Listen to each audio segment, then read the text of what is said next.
5th of January 2025, and we are reaching you from the Central School Field here in Umuatuolu, Umueri. The occasion is the outing ceremony of Emelumma age grade of Umuatuolu Umueri and the investiture of young chief Chizoba Israel Amutigwe as the patron and titular father of that age grade.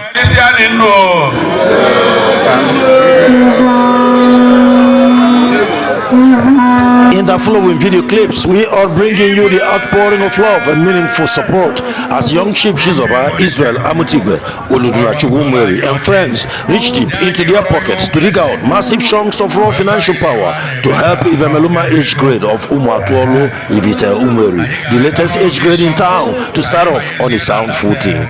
So come on, take a ringside seat, pour yourself a drink and join the fun.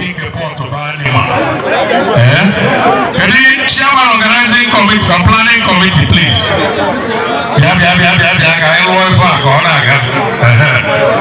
Yes.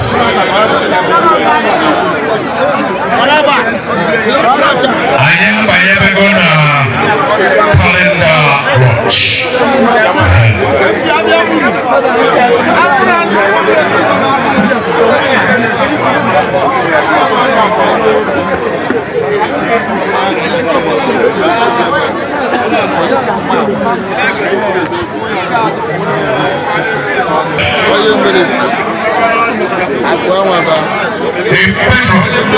Oh yes. Uludinachukwu, I can use your microphone. Olo chalani calendar. I will come I like to pass a calendar. Uludinachukwu, how much was bros? Oh, calendar can I Jones. You don't want MC right now. You want MC right. Uludinachukwu,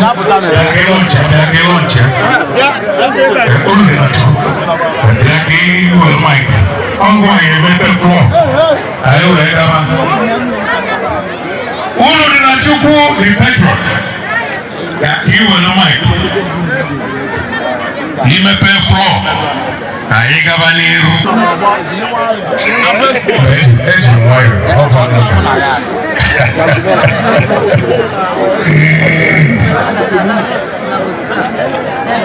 I don't before now. I forgot also.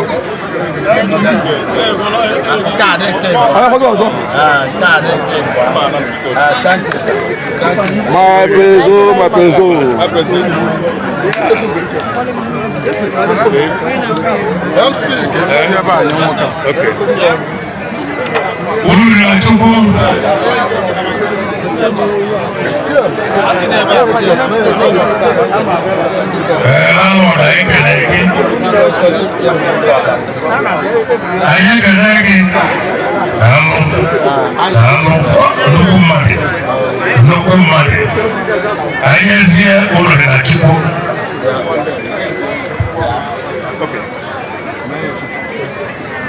Yes.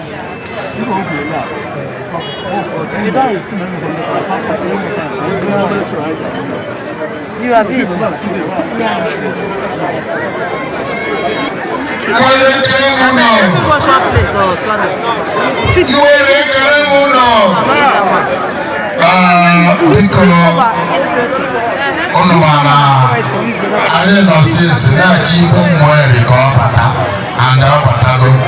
So continue to go officially. Ada happy saka ball. Abona naya bera I lecture. Now honors go to get open. Even on Libya now with the launching of calendar and our music. Because chairman Emelumma conclude. Committee chairman conclude. I remember after we check. Oh yeah, na kalaka. Yeah, na babu ngamba memo ma. Oh wa demma. Umueri karamun. Because officially, I want to sign a lot to them. The calendar and the CD plates. By grace of God, every Cameroon get the sum of 500,000 for support. Thank you. you. Thank you. Machama.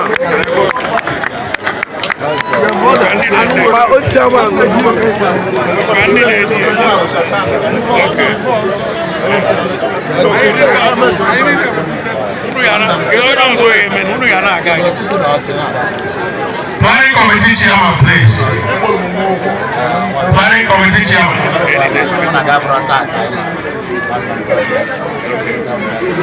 Oyi of Oyi.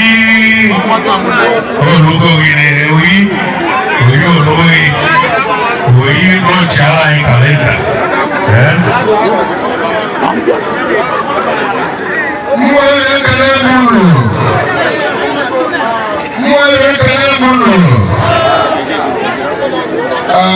By the special grace of God, as the chairman of this great occasion, Emelumma age grade, I'm in the sum of 500,000. How much you look at that?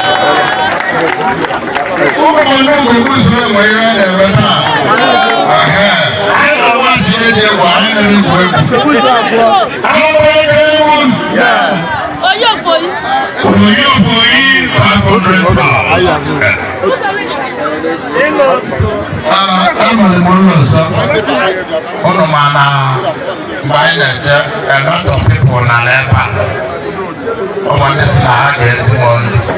Mana onye minista appointment of the Lord lodge with some of 100,000. So Mokono Gadogia Ochaya Luka US commander Ono Fulumbo on the Intawabia also Mumu Pico I in a wizard and get on Kale. Don't get to put the sum of 100,000. So because one of your never or one of them is super done there. Now by launching of this calendar and this CD plate. Because go to Bugawanza. Thank you. MC. MC mortgage and not on the live. Father, can I have the second person? What will the occasion? Commander. Calendar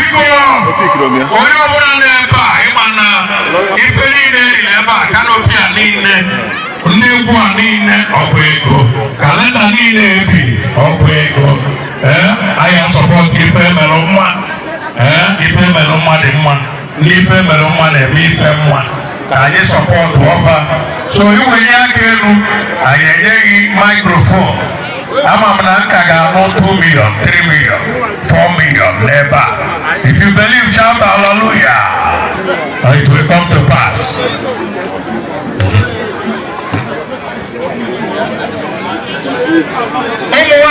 Emelumma, Urana Kwado, Bruno, Wala Yehu. I will just say I'm with a microphone. With a way for Emelumma. Or Wava. Yes. Because that support boy Emelumma, Emelumma the man. Iwe Irakelu. I hear microphone. If Emelumma will pull account number. It's your account number. It's your line alert. So now go there. Because of with them when I belong a lot of people are not done. Anga basa huko wakana tanu jale kabundonya lijanjilia sister first mjalona ayema na gaya last jale go bunuga ukeba unity cup eti 200,000 cash support so ayama na bele bata jono go apo na mianaka mga ngata Yesu ayama na ko bunne ko agam chief sinkosonic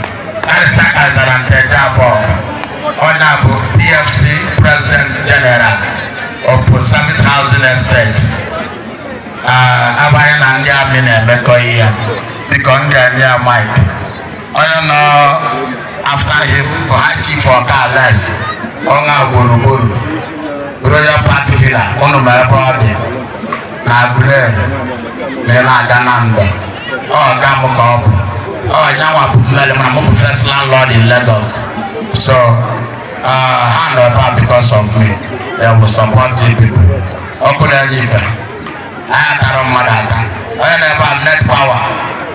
My can't wake up the state for the first time. Never come for and then I got down to wine. So because one of them was support from this temple. And open all the 5 million. When I say on the Aquara, I didn't see.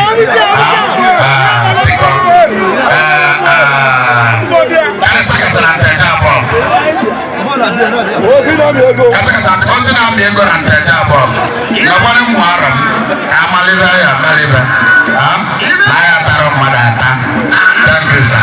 On my watching, sir.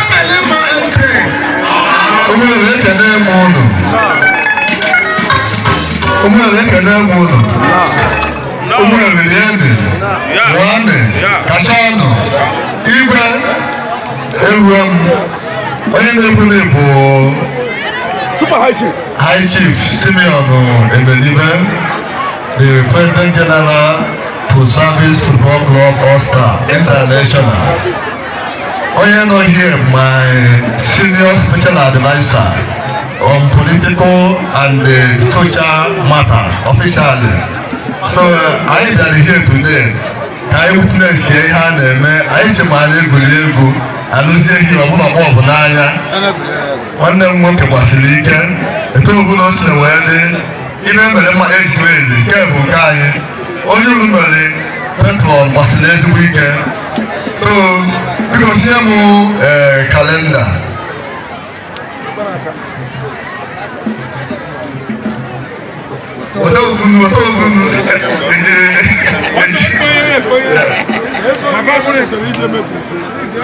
Emelumma age grade. One man advice even the man I am Palendo. And illegal behavior job. So it's 15,000 naira. When I launched this Emelumma age grade calendar, I can never move.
I get a list. I get a list. Because MC.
Umueri ekele muno. Ibe mere mme ekele muno. Ịgo protocol niile ya dị observed. Ibe mere mma achọrọ m ka m tụpụrụ unu okwu kịta. Okwu ahụ m na-atụpụrụ unu. The patron and the matron ekelekwe m unu. Unu na-atụpụrụ unu bụ unu gbaa mbọ the chairman and the ndị na-aba na-achị.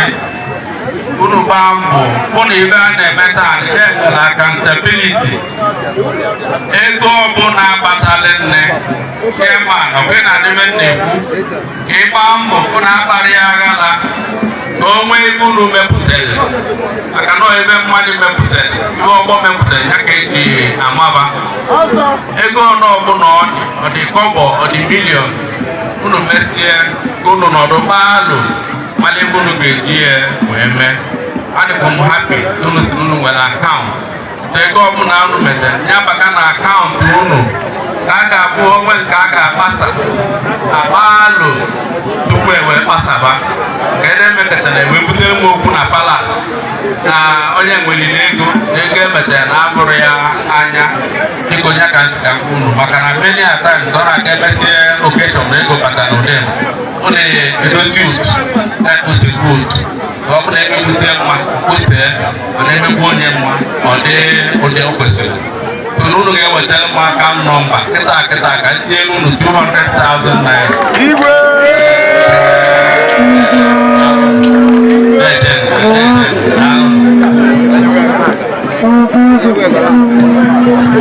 Igwe nwere kapasiti. Igwe daalụ. Okay, chairman. Okay. Onye balụ n'Umueri anyị ọsịrị na m onye nwe gbalịla amalị onye balụ ọsịkwa amabịa gbaba ọsịkwa m ya ka onye balụ chairman asị n'ọmụrụ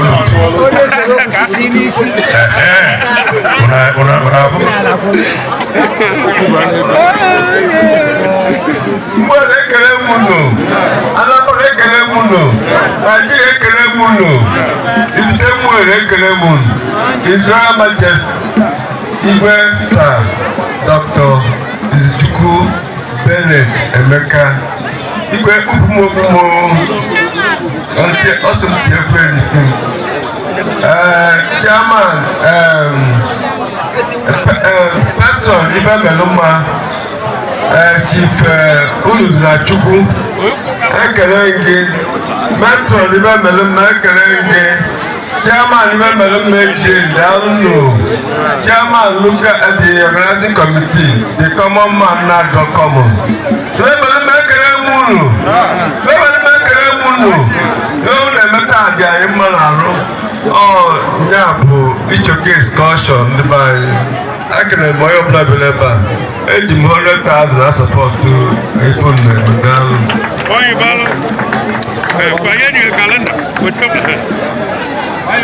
onye balụ daalụ ọkwa m nyazi ya saịda ama m na ihe mmụọ ọya adụ ụda n'ego ọ bagokwe n'ego nwanne ọ bụghị ụkwụ nwa bago n'ego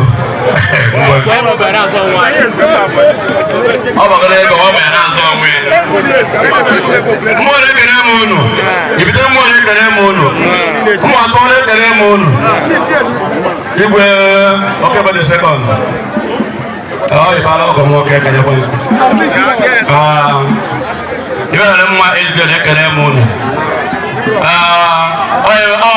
ibe nna unu mere ka unu mere taa tọrọ ya wara unu n'aba nwa na-ekwu na unu na advice igwe ya n'unu o nwere ọbụrụ nweta ego bụ isi obodo nsọ egwu ya ewere ya mara ịbara uru onye ọbụla na-akpatasị ego mana nsọ egwu the money so unu chịkọta onwe ụlọ ọnụ bụ na unu mesị ebe a taa na onye mepụtara ebe anyị obi ibe anyị na-abụ anya onye bụ a na-agasị nọ ibe ebele mma age grade mere ibe dị etu a so nwa na-asị unu na unu jisi ike mmenye unu 100,000 unu ya weta aka nọmba unu emelụ transfer daalụ njisi n'ike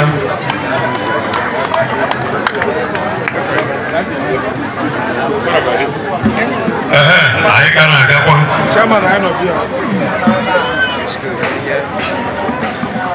igwe ya dị mgbe onye bala izi okwu abalị ego okwu anụ ego ndị ogbenye na-azụ onwe ha ana m ekele mgbe Emelumma ọ bụrụgodị so ịnwe ọrịa abụ m ọkpa m ga-ewe ego ma ọ ya aga standing on the existing protocol, some can any 50,000 naira. All the account.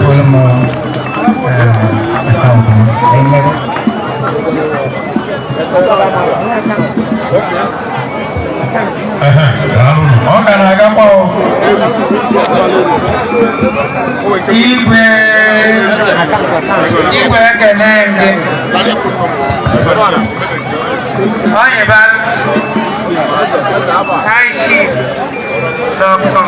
Ebunoke Ekenenge Ebe Emelumma age grade Ekene Munu Igwe ekwusiwo ibe Igbo na-anya were microphone ọma n'ebe ike egbe okwue mmeri unu 20,000 ya ka nji alọnji unu amana is honor BC and Isoba Esquire. That is of Esquire. Thank you very much.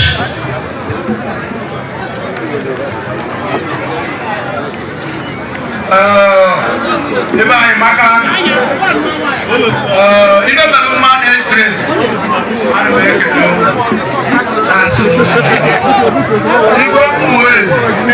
What about one number one? Uludinachukwu.